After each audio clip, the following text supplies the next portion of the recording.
ঢাকা জলশিরি পার্কে যাচ্ছি। যাওয়ার সময় 300 ফিট দিয়ে যেতে হয়।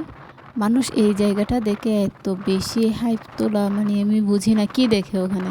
রাস্তায় তো যাই হোক, আমরা ওখানে পৌঁছালাম। পৌঁছে টিকিট, অনেক লম্বা লাইন ছিল, টিকিট কেটে তারপর ওখানে ঢুকলাম।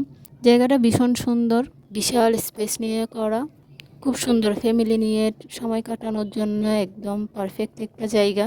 পাশে একটা লেক ছিল, এই লেকে চাইলে বোট রাইডিং করা যায়। আমরা যাওয়ার আগে যেহেতু বৃষ্টি হয়েছিল, তাই একটা ঠান্ডা ঠান্ডা একটা ওয়েদার ছিল, আর প্রচুর প্রচুর বাতাস ছিল।